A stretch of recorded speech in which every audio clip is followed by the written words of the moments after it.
The views and opinions expressed in this program are those of the speakers and do not necessarily reflect the views or positions of any entities they represent.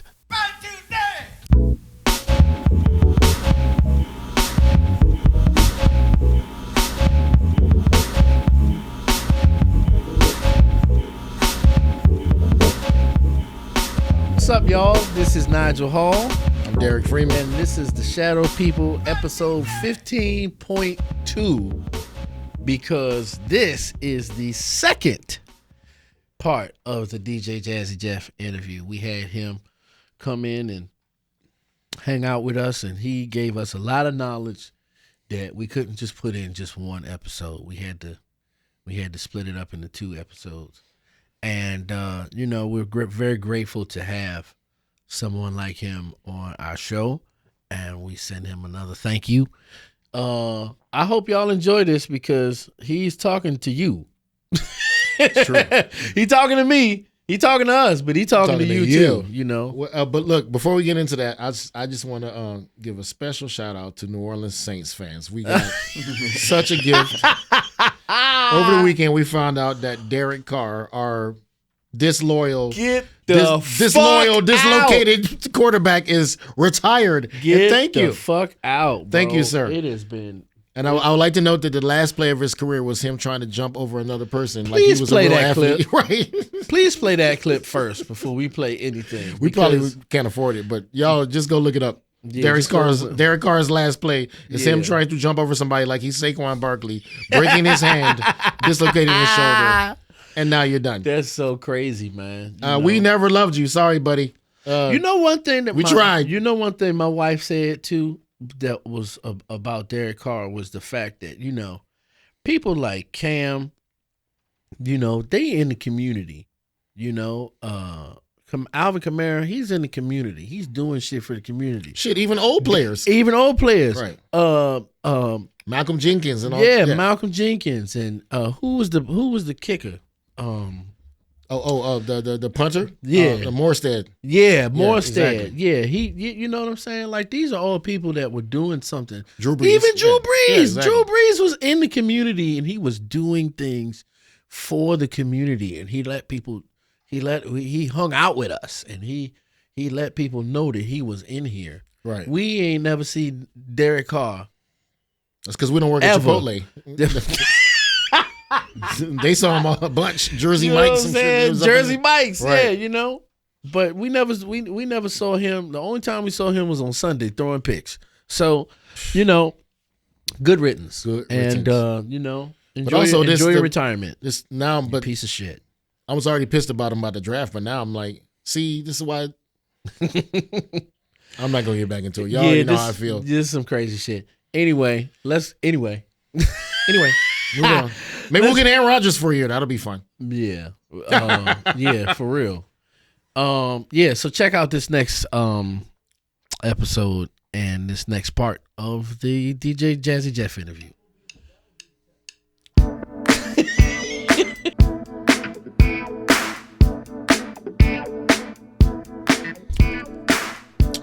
Okay. I appreciate what you're saying because, like I said, from this side, we think Philly's all got their shit together. We're like all impressed by it and like wishing our community was the same way. So hearing you say that gives me a lot of insight and also gives me a lot of hope for our scene. You know what I mean? Like, honestly. And what about? Let's talk about you. I think it's different now. No, go ahead. I'm sorry.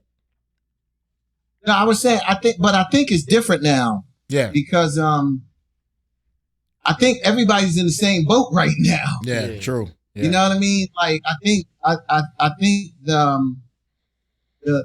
there is arguably no separation between major label and independence, because if it all comes out on the same DSP platforms, it's the same thing. So I think that kind of helps.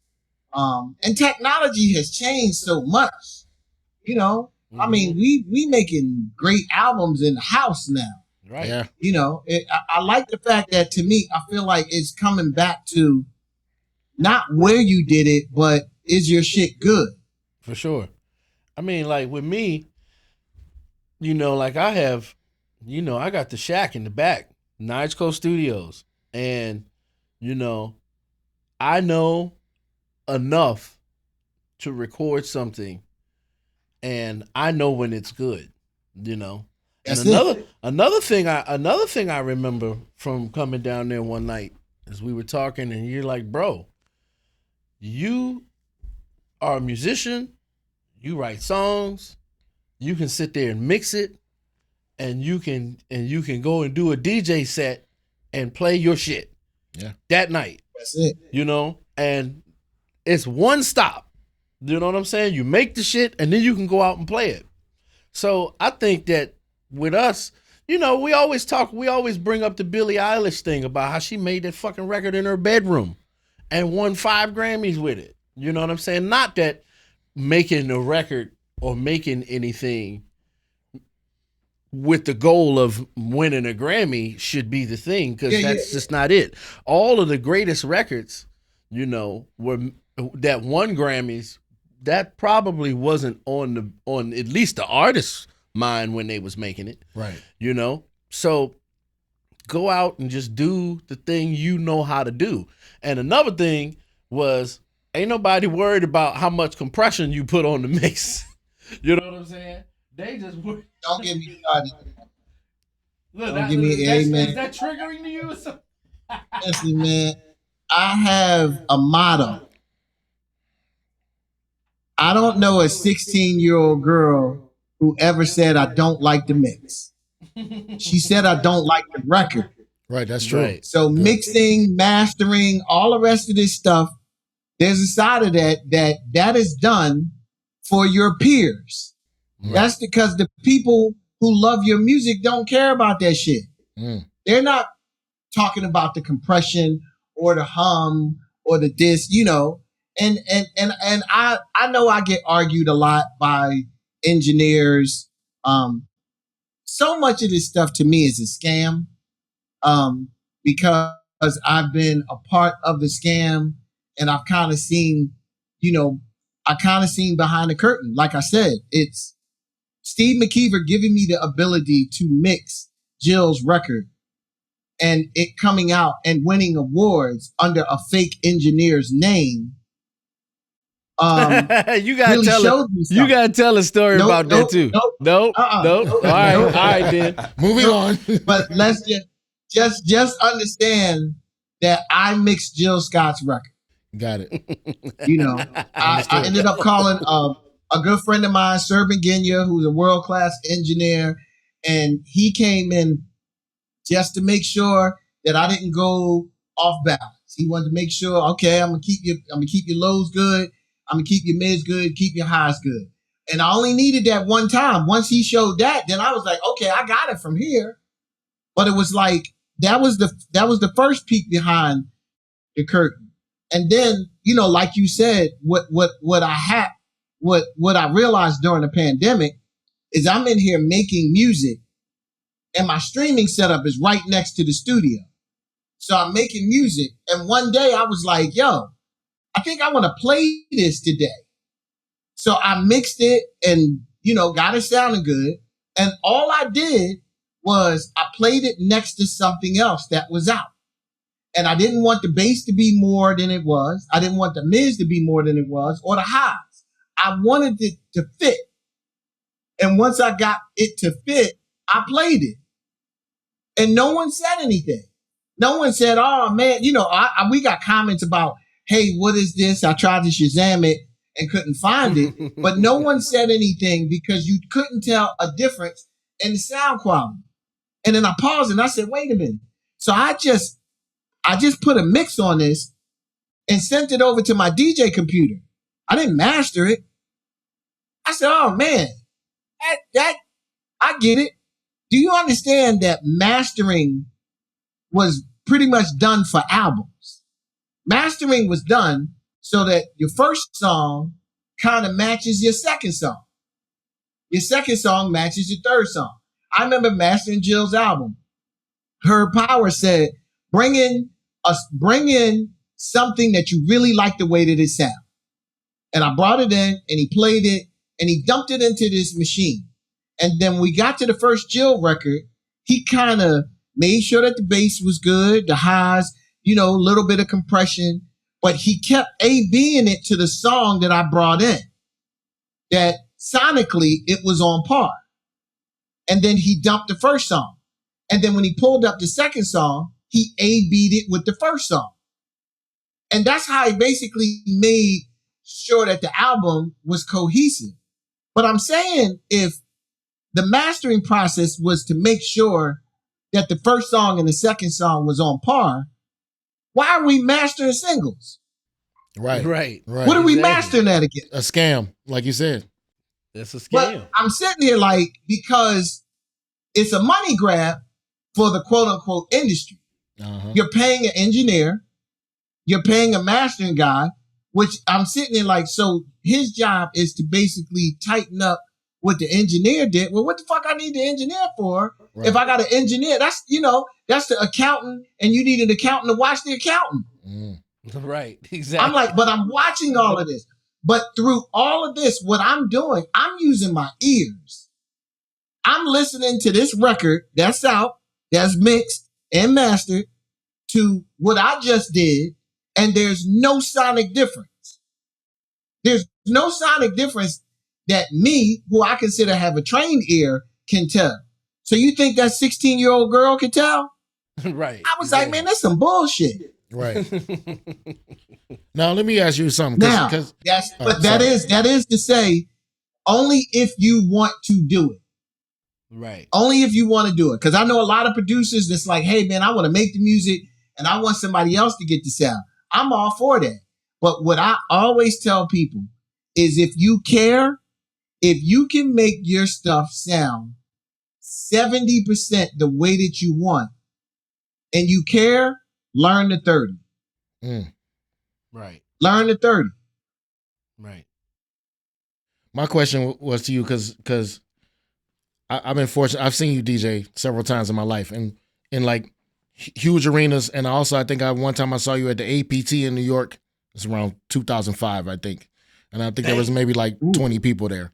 Probably one of the best DJ sets I ever seen. Yeah. But I want to know, because you seem to have this ability to connect with people with the bop. You can get a crowd bopping, which is the staple of any good DJ. But also, as a musician, I connect to some of your sets through on a musical level that I guess most lay people don't connect to. What's your deal with that? What you purposely do that? You fuck with the musicians in the audience on purpose? I kind of thought so. Oh, listen, because you know what it is? Everybody has a body clock, whether they understand it or not. I ain't gonna say whether they know it, whether they understand it. That there's certain chords that you can play to make you feel sad. There's certain chords that you can play to make you feel happy. That once you start to understand that, now you can technically control somebody's emotion on the dance floor. Right. So man, if you make a banging ass beat and put some reflective chords in, now you wondering about your third grade girlfriend. You wondering how she doing. There are tug and pulls that you can do emotionally with music, that you can do that whether you're making it or you're playing it. Because I can line up a bunch of the one thing I used to always joke, I used to always feel like Jimmy Jam and Terry Lewis used to take the bridge of a record and make it diverse. All of it had emotional attachment. All of that SOS band shit to me sounded like a bunch of bridges that were put together. But the bridge was supposed to be the part that taps into your heart and your soul and then takes you back to the verse. Right. Once they start stacking all these bridges together, now you don't realize why you got this melancholy feeling when you're listening to a Weekend Girl or any of the SOS band stuff. But understanding that from a musical side, now it's kind of like, yo, I'm gonna run a bunch of Jam and Lewis shit together in this section because I know that I got you feeling a certain kind of way, and then I can play something to pull you right out. It's the same thing of if I got you with a massive head nod, I'm going to throw the most obscure curveball in there to take you out, to make you wonder, what am I doing? And then throw you right back into it. Because there's times I want to send you to the bar. There's Right. times I want you to go talk to that girl.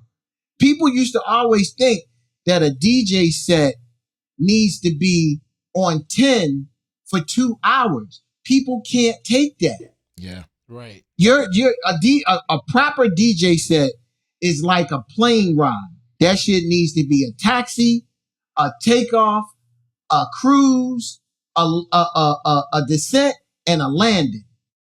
You got to give people that. You got to give, I want to land the plane to pass it on to the next guy. Like, and because there are people that's like, nah, we got to stay up, in the clouds for 2 hours. And it's like, okay. And you going to crash landing off of that shit too. Right. Exactly.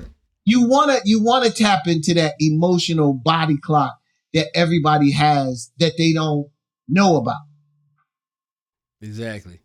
Imagine just getting shot up in the air from the. You know what I'm saying? I gotta get on a fucking plane. Right back I gotta get on a fucking right. plane tomorrow dealing with that shit. God damn, I'm be thinking about that shit. And just I'm out of my curiosity, did you start off as a drummer? Because I feel like you did. Am I making that up? I played the drums before I DJed. Say it again. I played the drums before I DJed. My brother was the bass player. My brother was a bass player for the Intruders. Okay. And they used to rehearse in my basement. And I'm 7 years old. So I'm kind of peeking in the basement. I'm really not allowed down there. But he would give me the ability to go down there and play the drums until one day I came home and he had sold a drum set. Damn. But what's crazy is if he didn't sell the drum set, I arguably could have been a drummer instead of growing up in a time when everybody needed a DJ for the house party. That's crazy. So you got 4 drum sets at your house right now. So when is your next drum record coming out? Yeah. When are you playing drums on the next? Let me tell you something. I don't touch the drums no more. Which I should. Because you know what it is? Like right now, I don't think any of the records that we do require an intricate drum beat. It more so requires seasoning and being in the pocket, which I think I could probably do that. But I'm also of the mindset that I don't get a kick out of doing some shit that I don't do the best. Yeah. I've always been somebody, hey man, I can play a mean bass line. But if I know Nigel can play it better than I can, that's what he got to do. Yeah. Right. Like, and to me, that's a big mistake that a lot of producers make. You really think that somebody's going to be excited that you played the keys. And I'm sitting there like, no, they're going to be excited that you got somebody great to play the keys. Yeah. Ain't nobody walking around, because you get them producers that be like, yeah, I played that. And I'm like, yeah, I could tell. You know what? It's crazy that you say that too, because like I'm working on a record right now that I told you about, but I'm working on this record that I'm slowly getting kicked off of the instruments that I played on it. Mm-hmm. You know what I mean? but I ain't gonna lie, because us as artists, we kind of feel a certain way about that. But when you hear the final product and you hear that the person that you chose to play the instrument that you were previously playing is actually helping to that's real production, isn't it? Like that's what real production is. That's Quincy. And that's exactly what I was getting ready to say. That's Quincy. Because that's Quincy all day. It's like Quincy could play trumpet on this, but he also knows Dizzy. And Dizzy could play the exact same thing and put that thing on it that Quincy may or may not have been able to do on his own, And what? There's a level of production that requires, it requires to check your ego. Yes, exactly. Because it's also like, it was funny. I just had somebody in the studio early today and I was playing some of the stuff when you were here, and they were just like, wow, this is crazy, man. This shit sounds so much like samples. And I was like, you do understand that a sample is a group of musicians that put the groove before anything else. And that's the reason why you could play this 8 bars over and over and over and over again. I said, you just got to get the right people that are egoless enough to put that first. And what I can tell you, that's not easy. Right. That's not easy, because not just that, you could have 4 selfless people and 1 selfish person and can fuck the whole thing up. Exactly. Absolutely. So getting the right component, the bars they just getting the right components, is actually key. Yeah, every time I've come down there with whoever has been in that studio, we always, I feel like in terms of what I want to do now, I feel like I think I told you when I was there, I was like, I'm done taking solos. Like taking solos, it's fun, but when you with a group of people who are just grooving, all you want, if you're not that selfish person, all you want to do is groove and contribute to that groove. I played bass on a lot of that stuff down there. And when you're playing bass, you don't need to play all of this crazy shit. Yeah. You play 2 and you play 4. A lot of times, if you just play half of that, it's killing, And that's why I asked you about the drum shit. That's why I asked you about the drum shit, because all that's required to be funky is play 2 and 4 right. Mm-hmm. All that other craziness is cool. Chops get chopped. Yeah, chops. You know what I'm saying? Chops get chopped. Right. You know what's funny?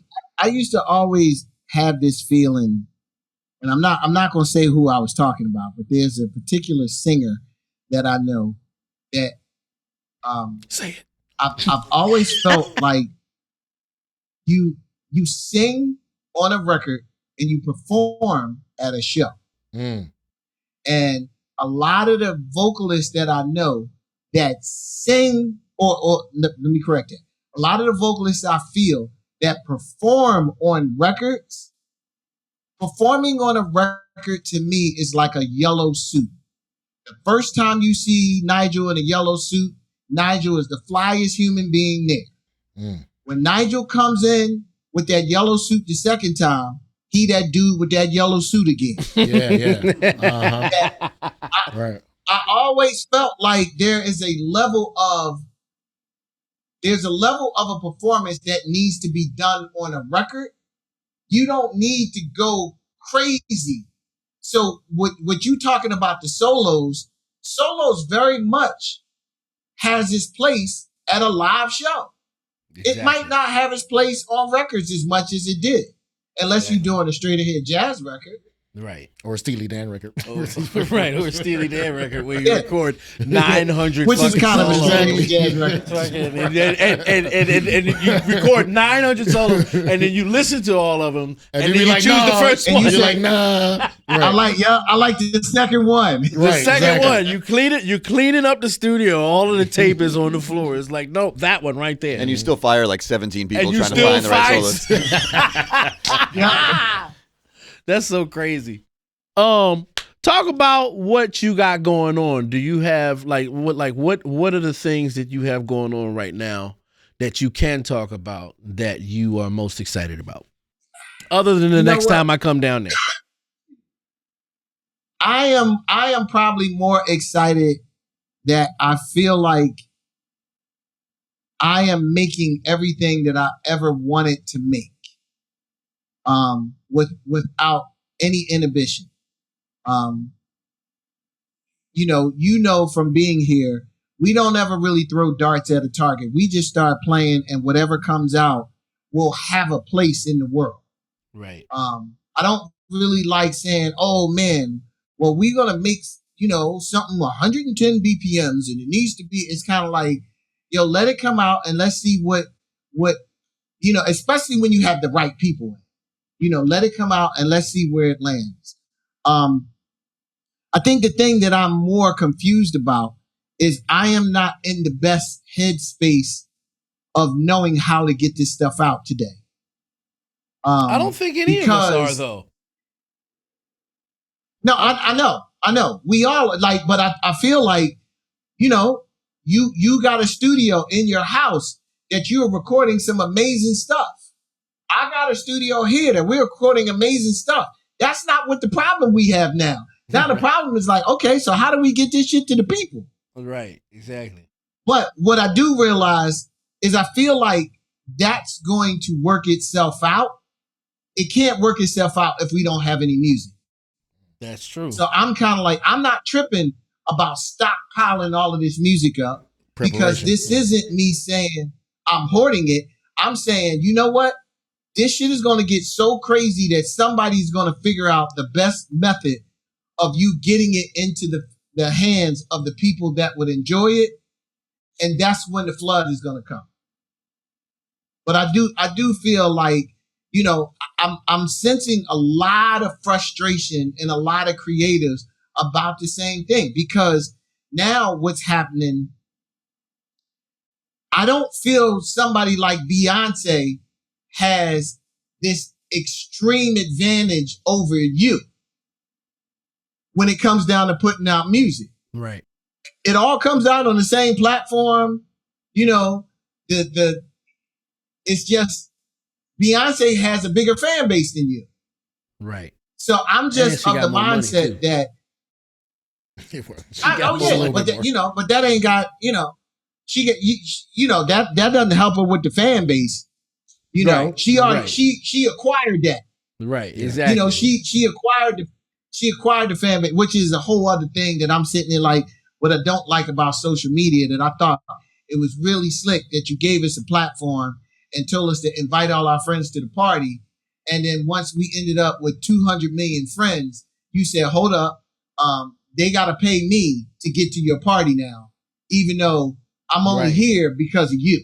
Right. But that's, you know, that's all a part of it. That's a whole nother episode. I just, you know, that's a whole other episode. Wow. But you know what? I think the most important thing is, you know, gathering your fan base up, whether it be one person at a time, you know, but getting people or finding people that are like-minded, that like, you know, that would like the same kind of stuff that you do, and giving your music to them. Like the beauty of it that I think when it comes down to a true fan is they're not only going to buy their music, they're buying into you.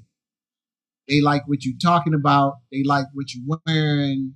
You know, they like the whole gambit. And I think, you know, trying to figure out the best way to cultivate a fan base is pretty much what a lot of these people are doing now. There you go. Well, we appreciate you spending some time with us today. Thank you. We got some shorts to put up this time, boy. We appreciate you. Hey, real quick though, let everybody know where they can find you on socials, and talk about the lunch break, because the lunch break is killing. Yes, love it. You know what I'm saying? Yeah. Let everybody know where they can follow you. And also make some more mixes on Tidal, because I've been using your mixes. I need some more. Oh yeah. So we you know, we got some mixes coming out on Apple Music. Okay, cool. This summer we you know, we do the Magnificent House Party every Saturday at 3 p.m. We started this during the pandemic, and we have tons and tons of people that enjoy, you know, listen, because not everybody wants to go to the club. You know, there are people that like and really enjoy good DJs and good music, and they're not trying to be in the club with their kids. So we try to bring that to you. Like, wherever you are, you know, we're going to bring you. You know, we have special guests. I've had everybody from Grandmaster Flash to Red Alert, you name it, they have been here. We do a lunch break on Wednesdays for, you know, it is what it is, that people who are at work at lunch, and we trying to give you some good tunes. You know, I get the chance to play a lot of new music and expose a lot of people. I'm really playing like I wish the radio would play. Like I wish, you know, you played all of the good music that's out there. And I get sent probably 150 to 200 songs every week from people. If I hear something online and I think it's dope, I'm the first person to go on and shout you out and ask you to send me some music. Because none of the music is mine. My job, I'm a music messenger. My job is to spread the music. So it's not my job to hoard it. I know a lot of DJs that'll get a really good record and don't want to tell anybody what it is. And I'm like, Joker, that ain't yours. That's his. You know? Exactly. He gave it to you for you to share, not to hoard. Right. You know? So, listen, I'm on Twitch. I have my own app. You can go to the App Store and, and iTunes and on Android and download the DJ Jazzy Jeff app. I got a streaming player on the app that you will get notified every time I got streams. You got a record store on the app. We got a record store on the app. It's a record store on the app. I ain't never seen no shit like that. That's some hard shit right there. It's just, what it is. It's like I said, the goal is to build up the fan base enough that if you are a fan of good music, not just good music that I make, good music, period, go on there and I'm pretty sure you'll find it. That's beautiful. Beautiful. Well, we appreciate you coming on to the Shadow People and hanging out with us. And we would like to thank DJ Jazzy Jeff, and we'd like to thank you for watching and tuning in. Absolutely. I'm Nigel Hall. I'm Derek Freeman. And that's DJ Jazzy Jeff. And I forget if there was something cool I wanted to say, but I think he done said everything. So yeah, with that being said, thanks for tuning in. I mean, you can put it in post. Yeah, we'll put it in post. Yeah, we got some posts to do anyway, so don't go nowhere. Thank you, Jeff, man. It was a blessing, man. Really appreciate you. Absolutely, man. I appreciate you guys. We will see y'all the next time, and peace out.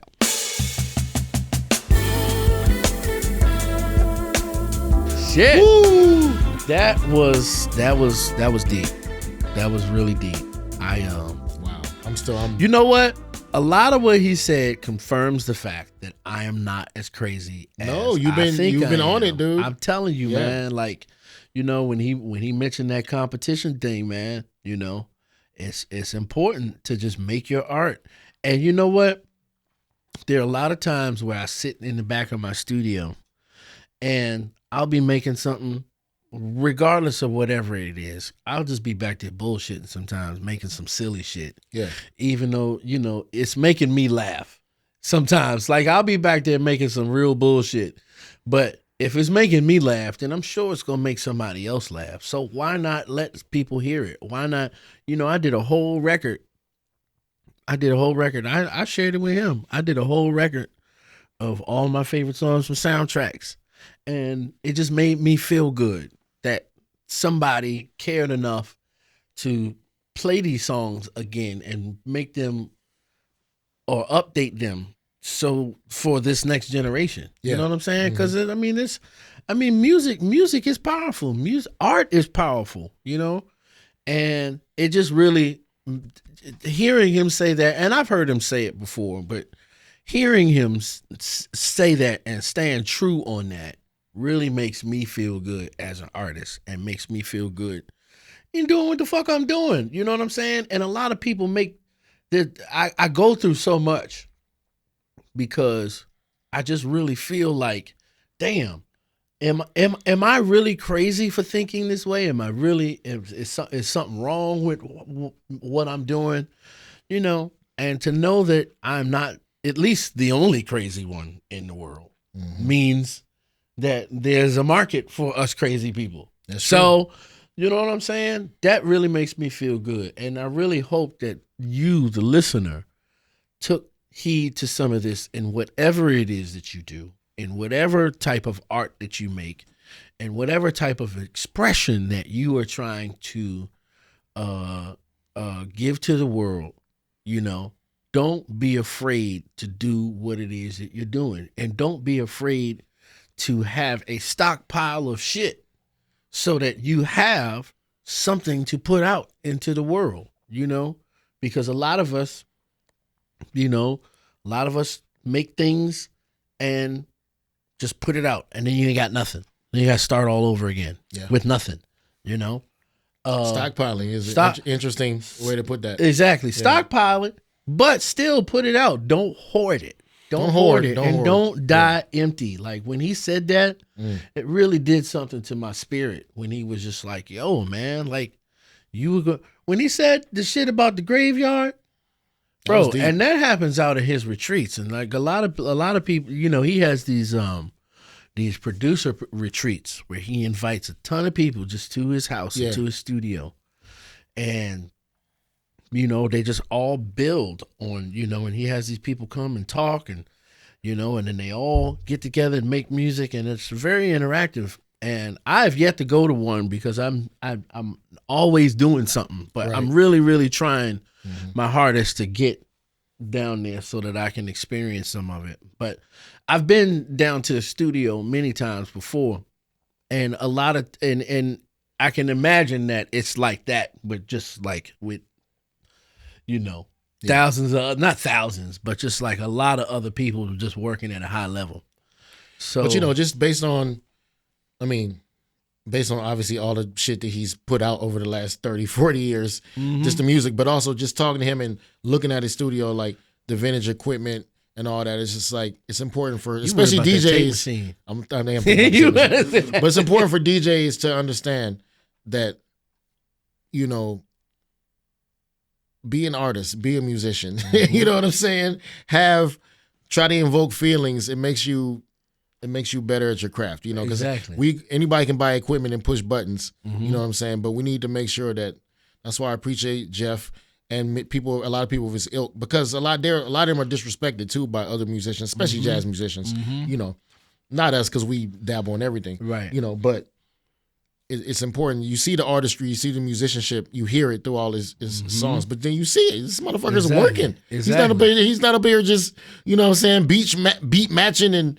he's working. Put in that work, man. Put in and then put your love into it. And we're at a great advantage too, you and I specifically, because we DJ, but we're both musicians. Yeah, and I'm saying the same thing about him. That's what I'm saying. I'm saying be a musician. Exactly. Be a musician. And for a singer too, be a musician. For a drummer, be a musician. You know what I'm saying? Musical decisions. Yes. In your music and make them in your life first, so that you can actually, when you do make a good decision musically, you can be like, oh, that's because I chose to go put gas in my car and have some foresight so I wouldn't run out of gas on the way to the fucking gig. Now, see, remember when Andre put out that flute record? He was all about that, but he put out a piano record now. Is he? Oh, you need to go listen to it, and then we'll find out how you feel about it. Yeah, he did. Man, whatever, man. I think it's gonna be great. Okay. I think it's gonna be great. We'll talk about it next episode. When you go on the road, listen to it. Did he put it out? Is it out? Yes. Stop playing. I'm not playing. I'm about to look this shit up right now. Yeah, is it in the group chat? No way. Oh, shit. All right. Okay. Well, I'm going to sip on this and let you look at fine. Just drink a bunch of those right before you listen to the record. Hey, man, you know what? I can't wait to listen to this. A bunch of piano players. Oh, man. Anyway, I sent it to Ivan, but I sent it to you. Just check it out. Okay. All right. I'm going to check it out. And yeah, thank y'all for tuning into this podcast. I guess I'm about to go on tour now. I think I'm already on tour. It's all right. We're gonna, but that's okay. We're gonna shoot a couple episodes while you're on tour, so we'll hear all about it. You'll hear all about it. Right. You sure will. I'm Nigel Hall. I'm Derek Freeman. And we're the Shadow People. Thanks for tuning in, y'all.